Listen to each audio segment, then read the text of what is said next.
हमने communal civil code में 75 साल बिताए हैं। अब हमें सेक्युलर सिविल कोड की तरफ जाना होगा। यूसीसी के नाम पर देश के प्रधानमंत्री एक हिंदुत्वा सिविल कोड लाना चाहते हैं। यूनिफॉर्म सिविल कोड से लोकतंत्र की स्पिरिट को मजबूती मिलेगी, संविधान की भावना मजबूत होगी। ये यूसीसी इस देश को कमजोर कर देगा।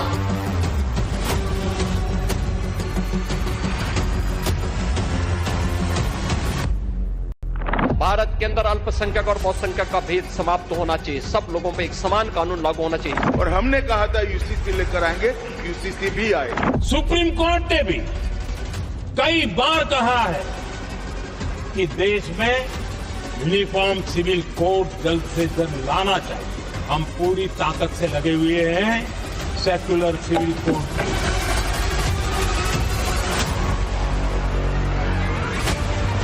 प्रधानमंत्री नरेंद्र मोदी जिस यूनिफॉर्म सिविल कोड को देश की जरूरत बताते आ रहे हैं, केंद्रीय गृह मंत्री अमित शाह जिस समान नागरिक संहिता को लाने की बात कर रहे हैं, उसे लेकर अब एक हाईकोर्ट ने भी कह दिया है कि देश में यूसीसी लागू करने का वक्त आ चुका है। हाईकोर्ट ने मुस्लिम पर्सनल लॉ बोर्ड पर सवाल उठाते हुए केंद्र और राज्य सरकारों से यूसीसी का कानून बनाने की अपील भी कर दी।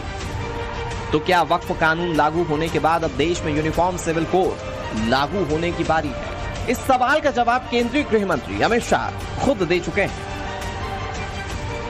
यूसीसी इसके बाद आ जाएगा, एक के बाद एक। क्या वक्फ के पीछे पीछे यूसीसी? नहीं, पीछे पीछे क्या होता है? भारतीय जनता पार्टी की स्थापना से हम मानते हैं कि इस देश में कॉमन सिविल कोड होना चाहिए और इस देश की संविधान सभा ने यह तय किया। कांग्रेस पार्टी संविधान सभा का स्पिरिट भूल गई, हम नहीं भूले। जो मार्गदर्शक सिद्धांत देश की विधानसभा और संसद के लिए बनाए गए, इसके अंदर है कि ये देश किसी अनुकूल समय पर एक ही कानून से चलना चाहिए, कानून धर्म के आधार पर नहीं होने चाहिए। और मेरी पार्टी की स्थापना हुई तब से एक भी घोषणा पत्र ऐसा नहीं है जिसमें हमने नहीं कहा है कि हम यूसीसी लेकर आए। प्रधानमंत्री नरेंद्र मोदी तो देश के मौजूदा नागरिक कानूनों को कम्युनल तक बता चुके हैं। अलग अलग मौकों पर अलग अलग मंचों से कई बार कह चुके हैं कि वो कानून जो देश में धर्म के नाम पर बांटते हैं, उन्हें दूर किया जाना चाहिए और देश में सबके लिए एक कानून होना चाहिए। जिस सिविल कोड को हम लेकर के जी रहे हैं, वो सिविल कोड सचमुच में तो एक प्रकार का कम्युनल सिविल कोड है, भेदभाव करने वाला सिविल कोड है, जो कानून धर्म के आधार पर देश को बांटते हैं, जो ऊंच नीच का कारण बन जाते हैं। ऐसे कानूनों को आधुनिक समाज में कोई स्थान नहीं हो सकता है। और इसलिए मैं तो कहूंगा, अब समय की मांग है कि देश में एक सेक्युलर सिविल कोड हो। हमने कम्युनल सिविल कोड में 75 साल बिताए हैं। अब हमें सेक्युलर सिविल कोड की तरफ जाना होगा और तब जाकर के देश में धर्म के आधार पर जो भेदभाव हो रहे हैं, सामान्य नागरिक को जो दूरी महसूस होती है, उससे हमें मुक्ति मिलेगी। संविधान का अनुच्छेद 44 सरकार को यूसीसी बनाने का निर्देश देता है, लेकिन अभी तक इसे लागू नहीं किया गया। लोकसभा में संविधान पर चर्चा के दौरान पीएम नरेंद्र मोदी ने यूसीसी पर अपना रुख जाहिर कर दिया था। यह जता दिया था कि समान नागरिक संहिता को लेकर सरकार पूरी ताकत से जुटी हुई है और अब इसे लागू करने भर की देर है। ये है मुंशी जी ने कहा था, समान नागरिक संहिता को राष्ट्र की एकता और आधुनिकता के लिए अनिवार्य बताया था। कमा मुंशी जी। सुप्रीम कोर्ट ने भी कई बार कहा है कि देश में यूनिफॉर्म सिविल कोड जल्द से जल्द लाना चाहिए। सरकारों को आदेश दिए हैं सुप्रीम कोर्ट ने, और उसी संविधान की भावना को ध्यान में रखते हुए, संविधान निर्माताओं की भावनाओं को ध्यान में रखते हुए, हम पूरी ताकत से लगे हुए हैं सेक्युलर सिविल कोड के। जो सदस्य इसके पक्षमाहा। अब जब वक्फ कानून बन चुका है और समान नागरिक संहिता का लागू होना भी तय माना जा रहा है, तो यूसीसी को लेकर सियासी रस्साकशी भी तेज हो गई है। ये मैसेज देना चाहते हैं कि यहां पे एक कम्युनिटी को बिल्कुल सेकेंड क्लास ग्रेड का सिटीजन हम बना के रखेंगे। आप जिस तरह के लॉस लेके आ रहे हैं वो धर्म के आधार पे आप लॉस लेके आ रहे हैं। ये यूसीसी बार बार बोलते हैं, उसको ये वायलेट करते हैं। अगर इतना ही है, मैं आज भी यहां कह रहा हूं, कांग्रेस पार्टी की तरफ से मैं कह रहा हूं, एक मुसलमान एमपी उस कम्युनिटी के होने के नाते से मैं कह रहा हूं, ये देश में जितने समुदाय हैं, जितने धर्म हैं, उन तमाम religious centres, religious activity centres, धर्मस्थल जितने हैं, उसके गवर्नेंस और एडमिनिस्ट्रेशन में एक तरीके का लॉ होना चाहिए। आप क्यों घबरा रहे हैं उससे? बनाइए लॉ उसके लिए। पर्सनल लॉ छोड़ के बाकी के सब गवर्नेंस एंड एडमिनिस्ट्रेशन में एक तरीका लॉ होना चाहिए। सुना आपने, मामला जब यूनिफॉर्म सिविल कोड का आता है तो विपक्षी पार्टियां समेत ओवैसी और कुछ मौलानाओं के लिए बिल्कुल पर्सनल हो जाता है और फिर यूसीसी को वो एक सुर में धार्मिक स्वतंत्रता का उल्लंघन बताने लग जाते हैं। ये क्या महफूज है मुसलमानों का? आप मजहब महफूज है मुसलमानों का? क्या आपने मुसलमान मजहब का मसला कुरान और हदीस से साबित है? आप जो कुछ कर सकते थे आपने निकाह और तलाक के अंदर कर दिया। मजहब कहां महफूज है? आपकी हुकूमत उत्तराखंड में है। आप यकसा सिविल कोड, यानी कोई ताल्लुक मुसलमान का मजहब से नहीं होगा। गवर्नमेंट जो कायम करेगी उसके ऊपर मुसलमान को चलना होगा। कहां का सेकुलरिज्म है? क्या मुसलमान इस पर इत्मीनान कर सकता है?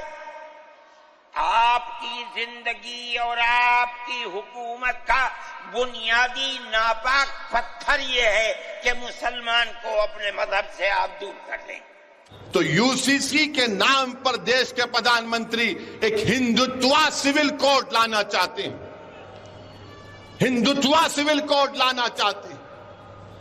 मजलिस पहले भी मुखालिफत की, आज भी करेगी और कल भी करेगी। आपको हम कह रहे हैं कि सोच लीजिए, चुनाव जीतने के लिए अगर आप कोई काम करना चाह रहे हैं तो याद रखिए, मेरा फंडामेंटल राइट मुझसे कोई नहीं छीन सकता। पीएम नरेंद्र मोदी का संकल्प बाबा साहेब आंबेडकर के उस स्वप्न को पूरा करना है जो धार्मिक कानूनों से ऊपर राज्य के अधिकारों को मानते थे और समान नागरिक कानून की वकालत करते थे। जिस यूनिफॉर्म सिविल कोड के पक्ष में संविधान सभा के सदस्यों ने एक मत होकर वोट दिया था और ये संविधान के अनुच्छेद 44 का हिस्सा बना, इसी को लागू करने के लिए सुप्रीम कोर्ट सरकार से जवाब तलब करता रहता है कि इस दिशा में अब तक क्या किया गया। गोवा और उत्तराखंड जैसे राज्य में पहले से ही यूसीसी की ओर कदम बढ़ चुके हैं। गुजरात में यूसीसी लागू करने के लिए कमेटी बन चुकी है और अब यूसीसी को देश में लागू कर एक और बड़ी सियासी लकीर खींचने की कवायद हो रही है। खासकर ये तैयारी हो रही है बीजेपी शासित राज्यों में। समान नागरिक कानून देश के अंदर नहीं होना चाहिए क्या? दुनिया के अंदर बहुसंख्यक समाज जो कहता है व्यवस्था वैसे संचालित होती है और भारत तो कह रहा है कि साहब भारत के अंदर अल्पसंख्यक और बहुसंख्यक का भेद समाप्त होना चाहिए, सब लोगों पर एक समान कानून लागू होना चाहिए। उल्टा हो रहा है, बहुसंख्यक समाज कह रहा है कि साहब बहुसंख्यक अल्पसंख्यक का भेद समाप्त होना चाहिए। अगर गौर से देखें तो बीते करीब 4 दशकों से बीजेपी के मैनिफेस्टो में शामिल तमाम मुद्दों में एक अहम मुद्दा रहा है समान नागरिक संहिता, जिसे बीजेपी लागू करने के लिए संकल्पबद्ध रही है। आर्टिकल 370, ट्रिपल तलाक, राम मंदिर निर्माण और अब नए वक्फ कानून के बाद देखें तो सिर्फ एक ही मुद्दा बचता है, वो है समान नागरिक संहिता यानी कि यूसीसी का।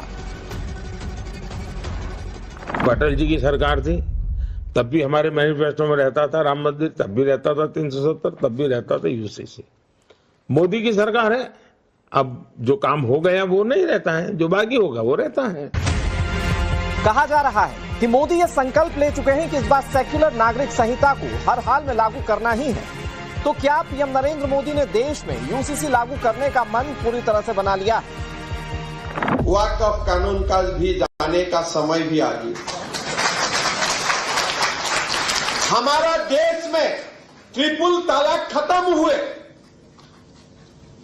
और अभी हमारा देश में यूनिफॉर्म सिविल कोड का आने का भी संकेत हमें सबको देखने का भी मिल रहा है। बीजेपी शासित राज्य अगर मोदी के संकल्प यानी कि यूसीसी को जल्द से जल्द लागू करने में कामयाब होते हैं तो देश के सामने एक बड़ा अहम मॉडल बन सकता है। मॉडल ये कि मोदी राष्ट्रहित में अपने संकल्पों को पूरा करने में जोर लगा देते हैं। लेकिन सवाल यह है कि क्या वक्फ कानून की तरह एक बार फिर से विरोधियों का क्रंदन शुरू हो जाएगा? वक्फ का चैप्टर क्लोज होने के बाद क्या अब यूसीसी पर भी भड़काने वाला नैरेटिव चलाया जाएगा? भारत में अगर हिंदू, मुसलमान, सिख, ईसाई को इस भारत के आईन को अगर किसी से खतरा है तो आरएसएस, उसकी आइडियोलॉजी, योगी और मोदी से खतरा है। यूसीसी पर भ्रम फैलाने वालों के पास एक झूठ की लंबी लिस्ट है जो मुसलमानों को बरगलाने के लिए प्रोपोगेंडा के तौर पर इस्तेमाल की जाती रही है। जबकि समान नागरिक संहिता का मतलब है देश में रहने वाले सभी नागरिकों के लिए एक ही कानून होना, फिर चाहे वो किसी धर्म, जाति, मजहब से आते हो, इससे कोई फर्क नहीं पड़ता। अगर किसी राज्य में सिविल कोड लागू होता है तो विवाह, तलाक, गुजारा भत्ता यानी कि मेंटेनेंस, बच्चा गोद लेना, संपत्ति के बंटवारे और संपत्ति के उत्तराधिकार संबंधित तमाम विषयों में हर नागरिकों के लिए एक सा कानून होगा। अभी तक मुस्लिम धर्म के लोगों के लिए मुस्लिम पर्सनल लॉ बोर्ड है जिसके तहत वो अपनी शादी, तलाक, संपत्ति के बंटवारे का फैसला करते हैं। फैसला शरिया के आधार पर होता है। हिंदू कानून में बेटियों और बेटों को विरासत में समान अधिकार मिलते हैं। पत्नियों को भी पतियों के बराबर माना जाता है, लेकिन मुस्लिम पर्सनल लॉ बोर्ड में ऐसी समानता नहीं है। मुस्लिम परिवार के संपत्ति बंटवारे के ही एक केस में कर्नाटक हाईकोर्ट ने शनिवार को कहा देश में यूसीसी लागू होना बहुत जरूरी है। इससे सभी नागरिकों को, खासकर महिलाओं को बराबरी का हक मिलेगा। गोवा और उत्तराखंड जैसे राज्य पहले ही यूसीसी की ओर कदम बढ़ा चुके हैं। इस वजह से अब केंद्र और बाकी राज्यों को भी इस दिशा में काम करना चाहिए। यूसीसी पर कानून बनाने से संविधान की प्रस्तावना में लिखे लक्ष्य और उम्मीदें पूरी होंगी। इससे सही मायने में एक धर्मनिरपेक्ष लोकतांत्रिक गणराज्य बनेगा। इसीलिए कहा जा रहा है कि भारतीय इतिहास में यूसीसी का एक और बड़ा फैसला होना है, तो ये भी होकर रहेगा। इस बीच उत्तराखंड यूसीसी लागू होने के बाद हल्द्वानी में ग्रामीण क्षेत्र में लिव इन रिलेशनशिप के तहत पहला रजिस्ट्रेशन हुआ है। यूसीसी के तहत उत्तराखंड सरकार ने शादियों के रजिस्ट्रेशन के साथ साथ लिव इन रिलेशनशिप में रजिस्ट्रेशन को भी अनिवार्य कर दिया था। इसके बाद लिव इन रिलेशनशिप का ये पहला रजिस्ट्रेशन हुआ। महिलाओं को मिलने वाली यही आर्थिक और सामाजिक सुरक्षा कट्टरपंथी लकीर पर चलने वालों के पेट में दर्द बढ़ाने वाली होती है। उनकी दिक्कत की असल वजह भी यही है कि यूसीसी के लागू होते ही मुस्लिम महिलाओं को भी हिंदू महिलाओं की तरह हक मिलने शुरू हो जाएंगे। लेकिन इतिहास भी कह रहा है कि मोदी ना तो अपने वायदों को भूलते हैं, ना तय लक्ष्यों से डिगते हैं। इसीलिए कहा जा रहा है कि अब यूसीसी भी कंफर्म है। ब्यूरो रिपोर्ट, टाइम्स नाउ, नव भारत।